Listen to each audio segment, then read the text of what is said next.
Bismillahirrahmanirrahim.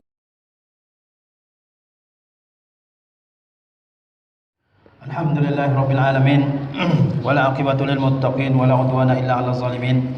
Asyhadu an la ilaha illallah wahdahu la syarikalah wa asyhadu anna Muhammadan 'abduhu wa rasuluhu sallallahu alaihi wasallam la nabiyya ba'da. Ya ayyuhallazina amanu taqullaha haqqa tuqatih wa la tamutunna illa wa antum muslimun. Qala Rasulullah sallallahu alaihi wasallam, silatul arham wa husnul khuluq wa husnul jiwar yu'ammiranid diyar wa yazidani fil a'mar. Hadirin salat Jumat yang dirahmati Allah Subhanahu wa taala. Mari kita bersyukur kepada Allah Subhanahu wa taala atas segala limpahan nikmatnya dan nikmatnya kepada kita semua. Salawat berserta salam mari kita hadiahkan buat Rasul tercinta Muhammad sallallahu alaihi wasallam. Kemudian mari kita berupaya sekuat tenaga kita untuk meningkatkan ketakwaan kita kepada Allah Subhanahu wa taala dengan mengerjakan perintah-perintah Allah Subhanahu wa taala dan menjauhi segala larangannya. Hadirin yang dirahmati Allah Subhanahu wa taala, dalam sebuah hadis yang diriwayatkan oleh Imam At-Tabrani dan disahihkan oleh Syekh Muhammad Nasiruddin Al-Albani rahimahullah taala, Rasulullah sallallahu alaihi wasallam bersabda, silatul arham, menyambung silaturahim tali kekerabatan, wa husnul khuluq, dan akhlak yang baik, wa husnul jiwar, dan sikap yang baik kepada tetangga. Kata Rasulullah sallallahu alaihi wasallam, yu'ammiranid diyar, keduanya dapat memakmurkan sebuah negeri, wa yazidani fil a'mar, dan keduanya bisa menambah umur seseorang. Hadirin yang dirahmati oleh Allah Subhanahu wa taala, manusia diciptakan oleh Allah Subhanahu wa taala di atas suatu fitrah, yaitu bahwa mereka mencintai kehidupan dan membenci kematian. Setiap manusia ingin umurnya panjang dan setiap manusia tidak ada yang ingin umurnya pendek. Maka di dalam hadis yang tadi kita bacakan, Rasulullah sallallahu alaihi wasallam menjelaskan kepada kita semua ada amalan-amalan yang apabila diamalkan oleh seorang muslim, maka negeri yang mereka tinggali akan menjadi negeri yang makmur, dan umur yang diberikan oleh Allah Subhanahu wa taala kepada mereka menjadi umur yang panjang. Maka pada kesempatan kali ini kita akan membahas apa saja yang bisa memakmurkan negeri dan apa saja di antara amalan-amalan yang bisa memanjangkan umur seseorang. Rasulullah sallallahu alaihi wasallam dalam hadis ini menyatakan 3, yaitu menyambung tali silaturahim, kemudian berakhlak dengan akhlak yang mulia, dan bergaul dengan pergaulan yang baik dengan tetangga. Yang pertama adalah menyambung silaturahim.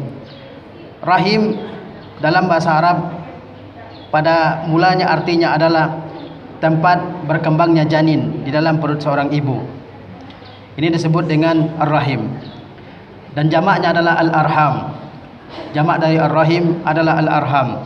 Allah Subhanahu wa taala berfirman di dalam Al-Qur'an, huwallazi yusawwirukum fil arhami kaifa yasha. Allah lah yang membentuk rupa kalian dalam rahim-rahim kaifa yasha, sebagaimana yang Allah kehendaki. Allah Subhanahu wa taala berfirman, wa nuqiru fil arhami ma nasha'u ila ajalin musamma, dan kami tetapkan di dalam rahim-rahim apa yang kami kehendaki ila ajalin musamma, sampai waktu yang telah ditentukan. Jadi rahim makna asalnya adalah tempat berkembangnya seorang janin atau anak di dalam perut ibunya. Kemudian rahim yang bentuk jamaknya adalah al-arham digunakan untuk menjelaskan atau untuk menunjukkan semua orang yang punya hubungan nasab dengan kita. Semua orang yang ada kaitan atau hubungan nasab dengan kita disebut dengan al-arham.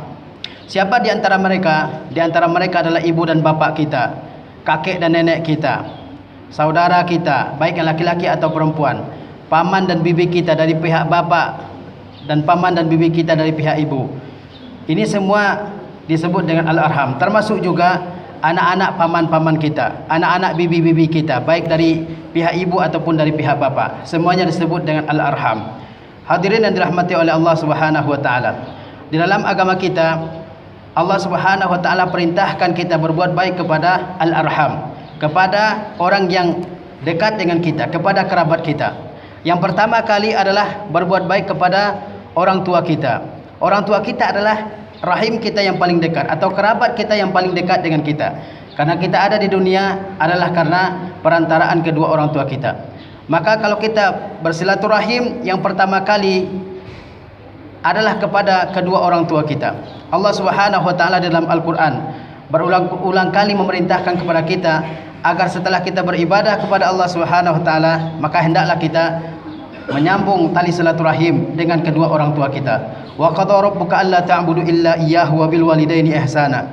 Dan Tuhanmu telah memerintahkan agar kalian tidak beribadah kecuali kepadanya, wabil walidaini ihsana. Dan Tuhanmu juga telah memerintahkan agar kalian berbuat baik kepada kedua orang tua kalian. Wa idz akhadna mitsaqa bani Israil la ta'buduna illallah wabil walidaini ihsana. Dan ingatlah tatkala kami mengambil sebuah perjanjian dari Bani Israel, la ta'buduna illallah, agar kalian tidak mengibadahi selain Allah Subhanahu wa taala. Wabil walidaini ihsana, dan hendaklah kalian wahai Bani Israel berbuat baik kepada kedua orang tua kalian. Dalam menyambung silaturahim, yang pertama adalah kepada kedua orang tua. Rasulullah sallallahu alaihi wasallam menjelaskan bahwa berbuat baik kepada kedua orang tua adalah kebaikan yang paling agung di sisi Allah Subhanahu, termasuk kebaikan yang sangat agung di sisi Allah Subhanahu wa taala.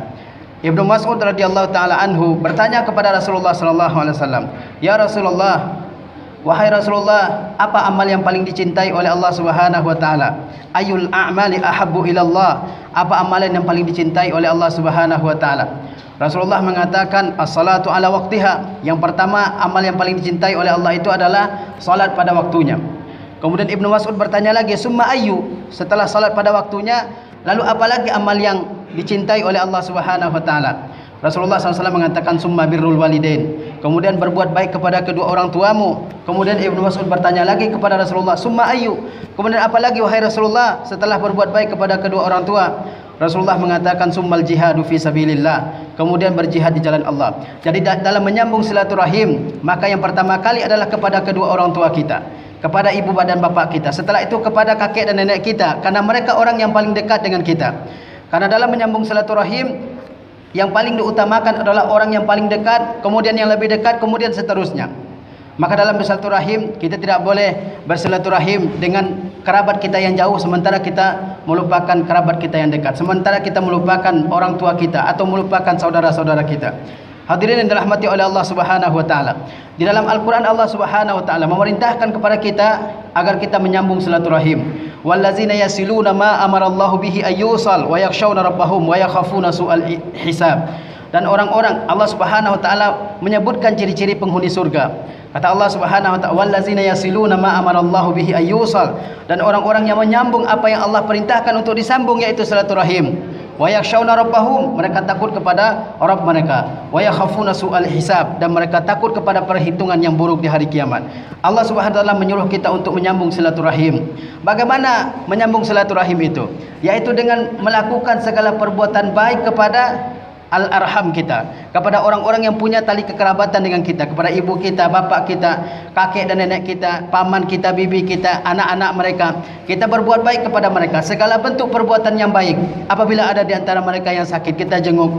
Kalau ada di antara mereka yang sedang bergembira, kita ikut bergembira dengan mereka. Kalau ada di antara mereka yang memerlukan bantuan kita, bantuan uang, kita bantu dengan uang. Kalau ada di antara mereka yang memerlukan bantuan tenaga, kita bantu dengan tenaga. Kalau ada di antara mereka yang kehormatannya dirusak oleh orang, kita bela mereka. Dan segala bentuk perbuatan yang baik kepada al-arham, kepada orang yang punya tali kekerabatan dengan kita, dianjurkan dalam agama untuk kita lakukan terhadap mereka. Kaum muslimin yang dirahmati oleh Allah Subhanahu wa taala, orang-orang yang menyambung silaturahim, maka mereka akan mendapatkan berbagai macam keutamaan. Mereka akan mendapatkan berbagai macam keistimewaan dari Allah Subhanahu wa taala. Pertama, bahwa di antara pahala amal baik seseorang yang segera balasannya diterima olehnya di dunia ini adalah bersilaturahim. Rasulullah sallallahu alaihi wasallam bersabda, "Inna a'jalal a'mali thawaban silatul arham." Sesungguhnya di antara amal-amal seseorang yang pahalanya disegerakan di dunia, orang tersebut, orang yang menyambung silaturahim ini segera mendapatkan pahalanya di dunia ini. Yang amal tersebut adalah silatul arham, menyambung tali kekerabatan dengan keluarganya, dengan kerabatnya. Rasulullah sallallahu alaihi wasallam memerintahkan kepada kita semua agar kita mempelajari nasab kita, agar kita mempelajari orang-orang yang punya hubungan nasab dengan kita. Ta'allamu min ansabikum, pelajari nasab kalian. Saya anak siapa, si fulan apa hubungannya dengan saya, si fulan apa hubungannya dengan ibu saya, dengan kakek saya, dengan nenek saya. Pelajari nasab-nasab kalian. Kemudian Rasulullah SAW, ma tasiluna biha min arhamikum, pelajari nasab kalian agar kalian bisa menyambung tali silaturahim kalian. Kemudian kata Rasulullah menjelaskan apa keutamaan silaturahim. Fa inna silatal rahimi mahabbatun fil ahli. Sesungguhnya menyambung silaturahim yakni berbuat baik kepada karib kerabat kita, pertama dia akan menimbulkan rasa cinta di antara sesama keluarga. Kemudian kata Rasulullah, wa masratun fil mal, dan sesungguhnya silaturahim itu bisa memperkaya, memperbanyak harta seseorang. Wa ziyadatan fil umri, dan bisa menambah umur seseorang. Rasulullah SAW perintahkan kepada kita agar kita menyambung tali kekerabatan dengan kerabat kita. Jangan sampai kita tidak kenal siapa kerabat kita, siapa paman kita, siapa bibi kita. Jangan sampai kita lebih kenal orang lain daripada kerabat kita sendiri, daripada keluarga kita sendiri. Kata Rasulullah SAW, orang yang menyambung silaturahim, maka dia akan, silaturahim tersebut bisa menumbuhkan cinta di antara sesama anggota sebuah keluarga besar, bisa memperkaya harta, dan bisa memperpanjang umur seseorang. Dalam hadis yang lain, Rasulullah SAW bersabda, man ahabba an yubsata lahu fi rizqihi wa an yunsa'a lahu fi asarihi falyasil rahimahu. Barang siapa yang ingin dilapangkan rezekinya, dan barang siapa yang ingin dipanjangkan umurnya, maka hendaklah dia bersilaturahim. Dan kalau ada di antara karib kerabat kita, kita berbuat baik kepada mereka, namun mereka tidak berbuat baik kepada kita, apakah kita putuskan tali kekerabatan dengan mereka saat itu? Rasulullah SAW memerintahkan kita untuk terus menyambung silaturahim dengan kerabat kita yang berbuat sesuatu yang menyakitkan hati kita. Kita diperintahkan untuk terus berbuat baik kepada mereka. Jangan putuskan hubungan kekerabatan dengan orang-orang yang memutuskan tali kekerabatan dengan kita. Pada zaman Rasulullah SAW, seorang laki-laki datang kepada Rasulullah SAW. Kemudian laki-laki ini menyatakan kepada Rasulullah SAW, wahai Rasulullah, saya mempunyai karib kerabat, asiluhum wa yaqta'unani. Saya berbuat baik kepada mereka, saya menyambung tali kekerabatan dengan mereka, mereka memutuskannya. Wa usinu ilaihim wa yusi'una ilayya. Aku berbuat baik kepada mereka, mereka berbuat jahat kepadaku. Wa ahlumu anhum, saya berlaku santun kepada mereka, wa yajhaluna 'alaiha. Mereka berbuat kurang ajar kepadaku. Kemudian kata Rasulullah SAW, apakah ketika orang ini menceritakan bagaimana upayanya untuk menyambung silaturahim, lalu bagaimana sikap dan respon dari keluarganya yang buruk terhadap orang ini, apakah Rasulullah memerintahkan orang ini untuk memutuskan silaturahim? Tidak. Kata Rasulullah SAW, la in kunta kama qulta faka'annama tusifuhumul malla. Seandainya apa yang engkau sampaikan itu adalah benar, wahai saudaraku, kata Rasulullah, seolah-olah engkau sedang memasukkan bara yang panas ke mulut mereka. Jadi kalau ada di antara kita, kita berbuat baik kepada karib kerabat kita, kita peduli kepada mereka, kita bersikap santun kepada mereka, kita bantu mereka, tapi mereka berbuat sesuatu yang tidak mengenakkan hati kita, maka di saat itu kita jangan putuskan tali kekerabatan dengan mereka, tetap kita sambung sesuai dengan kesanggupan kita semua, dan Allah Subhanahu wa taala yang akan memberikan balasannya kepada mereka. Kaum muslimin yang dirahmati oleh Allah Subhanahu wa taala, ini di antara amal yang bisa memakmurkan sebuah negeri dan bisa memperpanjang umur seseorang. Kemudian kata Rasulullah SAW dalam hadis yang pertama tadi, bahwa yang bisa memanjangkan umur seseorang, bisa memakmurkan negeri, yang pertama adalah menyambung silaturahim. Yang kedua adalah berakhlak dengan akhlak yang mulia. Berakhlak dengan akhlak yang mulia, sebagaimana Rasulullah SAW sampai-sampai Allah SWT memuji beliau di dalam Al-Quran, wa innaka la'ala khuluqin azim. Sesungguhnya engkau wahai Muhammad berada di atas sebuah akhlak yang agung. Rasulullah SAW adalah orang yang paling agung di dalam masalah akhlak, orang yang paling mulia akhlaknya. Sampai-sampai Allah Subhanahu wa taala memuji beliau di dalam Al-Qur'anul Karim, di dalam kitab yang abadi, di dalam kitab yang suci. Allah Subhanahu wa taala memuji Rasulnya sallallahu alaihi wasallam. Beliau sallallahu alaihi wasallam, apabila orang memaki, beliau tidak membalas dengan makian yang lebih menyakitkan, bahkan beliau tidak membalas sama sekali. Beliau tidak menzalimi orang yang menzalimi beliau. Beliau menyambung silaturahim dengan orang yang memutuskan hubungan kekerabatan dengan beliau. Beliau memberi tanpa mengharapkan ganjaran. Beliau membela orang-orang yang terzalimi. Beliau membantu orang-orang yang sedang kesusahan, dan seterusnya akhlak-akhlak yang mulia dari Rasulullah SAW. Kita bisa mempelajari akhlak Rasulullah SAW dengan membaca sirah nabawiyah, dengan mempelajari Al-Quranul Karim. Karena Al-Quranul Karim itu, sebagaimana kata Aisyah radhiyallahu taala anha, dia adalah akhlaknya Rasulullah SAW. Aisyah radhiyallahu taala ditanya, apa akhlaknya Rasulullah SAW? Kata Aisyah Ummul Mukminin radhiyallahu taala anha, "Kana khuluquhul Quran." Akhlaknya Rasulullah SAW itu adalah Al-Quran. Pelajari Al-Quran, maka di situ akan tampak bagaimana akhlaknya Rasulullah SAW, bagaimana zuhudnya Rasulullah, bagaimana waraknya, bagaimana sabarnya, bagaimana mujahadahnya, kesungguhannya Rasulullah SAW dalam berdakwah, bagaimana dermawannya Rasulullah SAW, bagaimana Rasulullah menjaga lisannya, bagaimana Rasulullah menjaga tangannya, bagaimana Rasulullah menjaga pandangannya. Kita akan mengetahui semua itu dengan mempelajari sirah nabawiyah dan mempelajari Al-Quranul Karim. Hadirin yang dirahmati oleh Allah Subhanahu wa taala.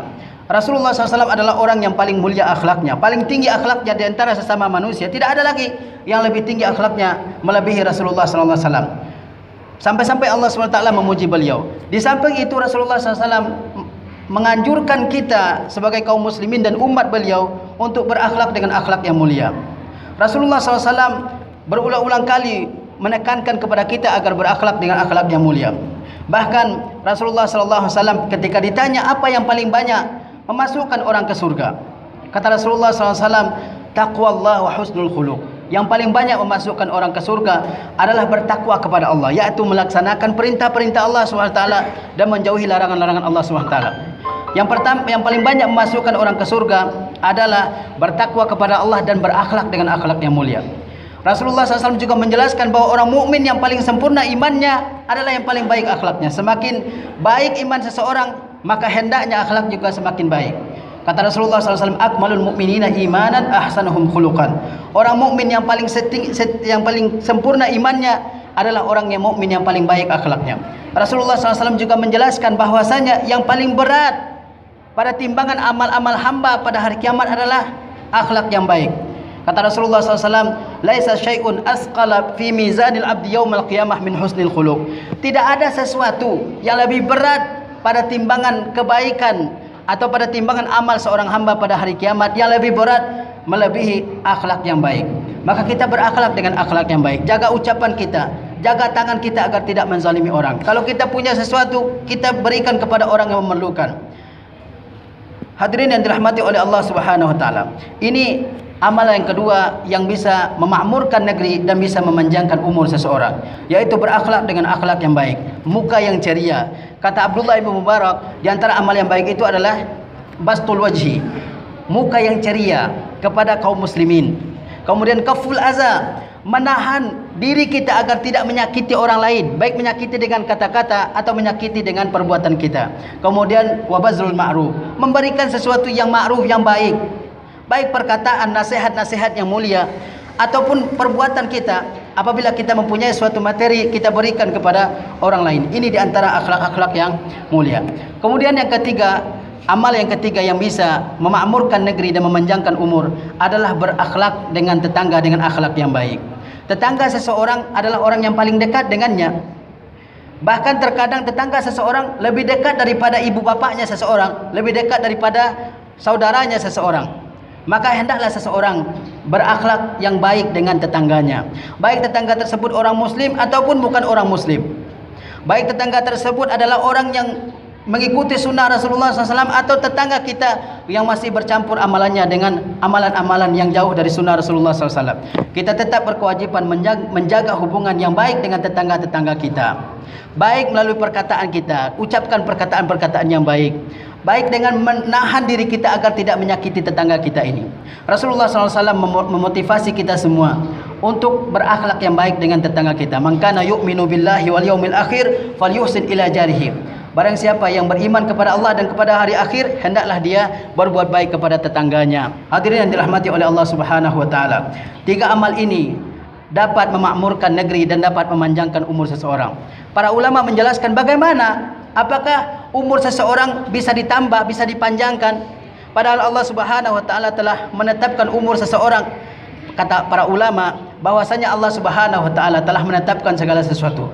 Bahagianya seseorang, sengsaranya seseorang, panjangnya umur seseorang, pendeknya umur seseorang, Allah Subhanahu wa taala telah tuliskan dan telah tetapkan. Tetapi segala sesuatu ada asbabnya, ada sebabnya. Apabila Allah Subhanahu wa taala telah menghendaki bahwa seseorang itu memiliki umur yang panjang, maka Allah Subhanahu wa taala berikan kepadanya petunjuk agar dia bisa melakukan amalan-amalan yang bisa memanjangkan umurnya. Di antara amalan-amalan yang bisa memanjangkan umur seseorang yaitu 3 yang telah disebutkan oleh Rasulullah SAW dalam hadis ini, yaitu senantiasa menyambung silaturahim, berakhlak dengan akhlak yang mulia, dan menjaga hubungan dan etika yang baik dengan tetangga. Barakallahu li wa lakum fil Qur'anil azim. Alhamdulillah rabbil alamin, wal aqibatu lil muttaqin wala udwana illa 'alal zalimin. Asyhadu an la ilaha illallah wahdahu la syarikalah wa asyhadu anna Muhammadan abduhu wa rasuluhu sallallahu alaihi wasallam la nabiyya ba'da. Allahumma ighfir lil muslimina wal muslimat wal mu'minina wal mu'minat al ahya'i minhum wal amwat innaka sami'un qaribun mujibu da'wat ya qadiyal hajat. Rabbana hab lana min azwajina wa dhurriyyatina qurrata a'yun waj'alna lil muttaqina imama. Allahumma ati nufusana taqwaha wa zakkiha anta khairu man zakkaha anta waliyuha wa maulaha. Allahumma a'inna ala zikrika wa syukrika wa husni ibadatik. Rabbana atina fid dunya hasanah wa fil akhirati hasanah wa qina azabannar. Wa sallallahu ala nabiyyina Muhammad wa ala alihi wa sahbihi wasallam. Aqimus shalah.